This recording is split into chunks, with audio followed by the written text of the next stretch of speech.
Because Drury's beer means more fun in a glass. So the bar opens at 11 a.m. And what that usually is when people are either on like a lunch break or like getting off work, when they work like the morning shift, like the early morning shift, like when the construction, like for all the high rises in Chicago or in Hyde Park especially, like you're gonna get a lot of construction workers. Interesting. Because they start at like 4 a.m.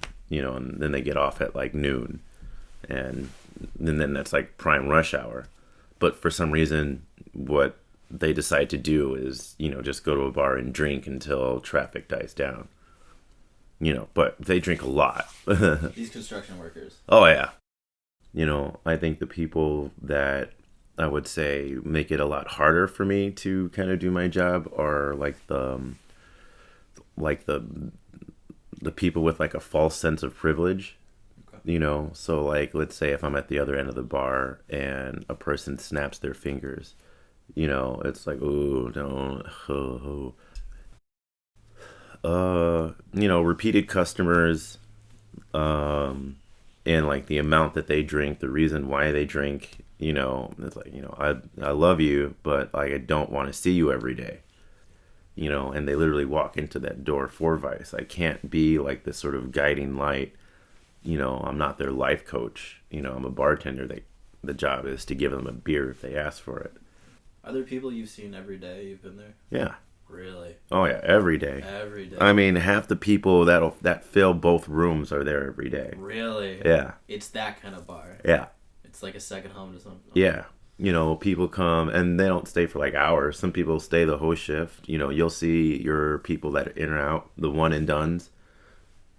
So there's like the functioning alcoholics, and then there's the non-functioning alcoholics. You'll have functioning alcoholics that'll stay there, drink 6 beers, and always buy a 6-pack to go every day. If you're really in it for the alcohol, you just go to a liquor shop and spend half the money. But people pay, it's like renting space.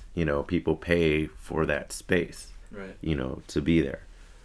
And so like, and of course, that space, that environment that people really care for and love, have an emotional attachment to, I understand and respect that. But like I said, if I'm not anyone's doctor, I think, if you really want to lower your blood pressure, you should probably stop smoking and drinking so much. And are these things they tell you, like, I'm going to get better, I'm going to get healthy, and you're kind of just thinking... No, you're not. Yeah. Yeah, like, it's not like I'm going to be better. It's more like, shit, I got to cut down. Or, I'm doing 1 month, free, or doing like a week off.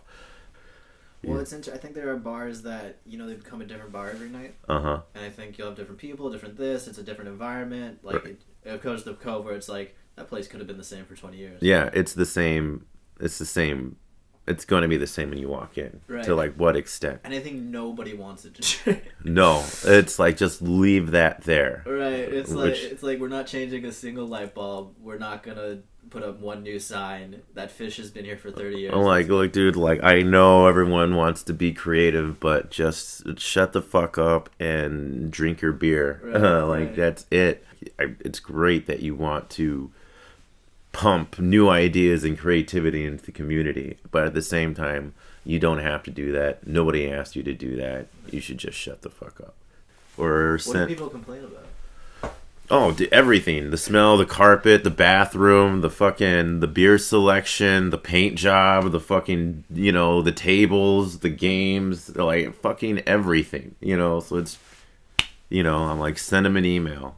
It's actually interesting. People are like more themselves because they can walk in there alone. They can walk in there with sweatpants, Right.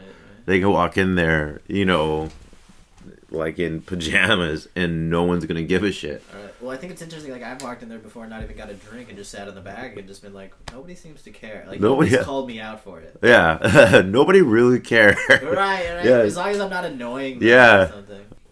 Human connection, like to the point where they don't even really want to drink, but they're just there because they want to be around people, and they like the people, and like that's it. They don't want to be home, I've had couples that meet at the bar. I have couples that had their first date at the bar. I have couples that met at the bar that are married. I've got, people that, divorced because of the bar. Okay, can you explain that a bit? Like a husband, no, Sherry, your husband's not here, but he totally is, with like some chick. So she would actually call. Some people call. Oh, that's so funny. I didn't even think that still happened. That happens a lot. Really? Yeah. I drove past a bar the other day, and the bar's name was "He's Not Here," and I was like, "Cool."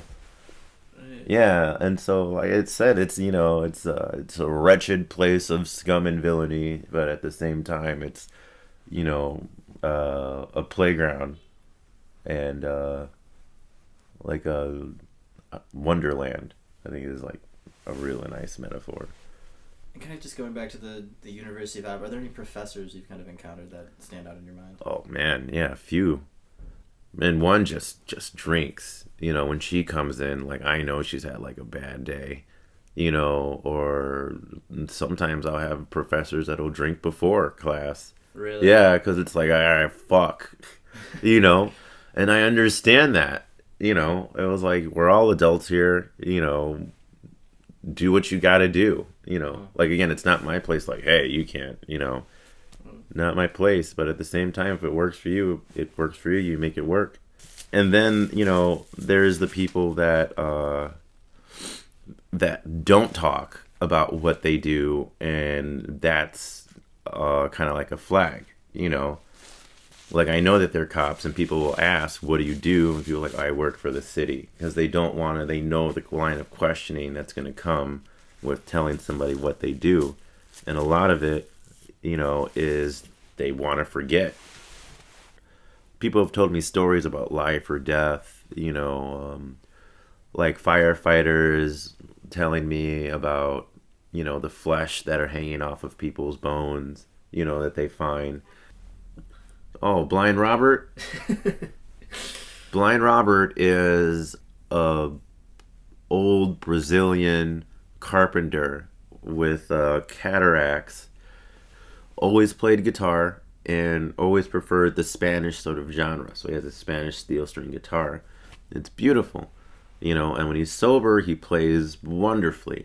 But when he gets drunk and starts to sing, it becomes an issue, So people that walk in and Robert walks in with his guitar, I'm like, you're in for a treat for the next 2 hours, But his third shot of Myers, it might get dicey. That's so funny.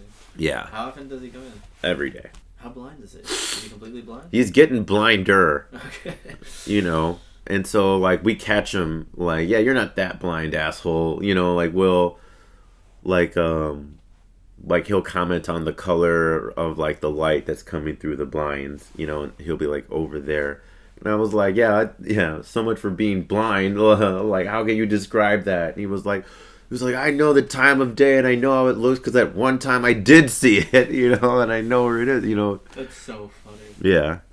But he uses, he uses the blindness as part of his character. But I think now he's realizing that as it's becoming more and more of an issue, he's got to do something about it. It's not a joke anymore. It's not a joke anymore. Right. And it was like, no, you're not going to get free shit anymore, or free CTA rides. That's so funny. Blind Robert is becoming blind. Yeah, Blind Robert is actually becoming blind. And it's a problem. Yeah. So you should probably work on that. Is there any other, Blind Robert's such a great nickname. Is there any other nicknames that you have for people? Cuban Mike, Museum Mike, it's the Spice King, the librarian, the professor, the therapist. Are there nicknames in your head? Are these nicknames in your head, or are these like things that people actually say? Actually say, there's the pizza guy. Yeah, like this guy loves pizza. It was like, or like the music guy, the movie guy. Somebody talks about movies like, oh, you need to talk to Brett. John Arnold. He works for a spice company, and so he's. Not all spices smell good, especially when they're thrown together. And so he'll come from work and he'll be dirty. Sometimes he doesn't shower, and he'll just smell. Some people smell it, some people don't. And the ones that smell it get upset, and the ones that don't, kind of like, well, I'm okay. And there's that sort of conflict. But, he's published, he writes poetry, he's led an interesting life. Does he drink a lot? Not really. Sometimes he'll have his days where he'll drink like all day. Sometimes he'll have his days where he won't drink at all. Sometimes he'll have his days where he'll have like one and done. Sometimes he'll stay for a couple hours and then go. But this is like he's like an everydayer, but his drinking habits aren't consistent or long. The women regulars are like exalted, so they actually get called by their name, sometimes their last name. Like, oh, yeah, They're queens. Yeah, exactly. So they don't have nicknames, but there's one who does have the nickname, and it's the librarian. And she's a lush. She children's librarian. 9 to 5, totally rock steady. But like on the weekends, like when I see her, like a Thursday, Friday, or Saturday, she'll come in and just get fractured. She knows what she likes and she wants to have a good time, and it's usually she'll talk about work. Like, I'm the librarian, I'm a children's librarian. She'll tell everybody that. And so everyone knows her as the librarian. So like, I was talking to Laura and they're like, Laura, I'm like, the librarian. I'm like, oh yeah, we get it. There's this one guy, okay, another nickname, he's called Freak, because that's just his name? Yeah, well, his name is Cesson. But Say something, the freak. Yeah, he calls himself, and people call him the freak because he'll just try to fuck anything, and he'll hit on. Has he like succeeded? No, he not where I've seen. No, he gets rejected all the time. But mathematically, it's gonna work eventually. It's just like another character. Like I said, he's harmless. It's a game. He's not serious, but of course, it's a dick move. And that guy's just the dick. The cove is actually kind of shady, so the government kind of like cracked down on him, and then plus like the taxes or taxes, betting, license issues. Interesting. Yeah, because they would cook, like they would cook food out and back, like grill, which is the Falcon does it sometimes, but this would happen like a lot. Like patrons would bring food and like use the grill to cook. That's hilarious. Yeah. That's so funny. And so it's like, well, you don't have a license for that. You have to stop. So they had to stop that. People kind of, and I think that the community made the Cove what it is. And I think because the community owns the Cove, the people that actually own the Cove simply just manage and collect it and make sure it runs. But this sort of like family that they have created, this dysfunctionally functional family, that people choose, as opposed to like a system that you're born into or family members that are blood that you can't do anything about. Individuals come to these bars and oasi, I don't know, to interact and connect with people and relationships that they choose to do. It's great. And best of all, the flavor doesn't fade after one or two.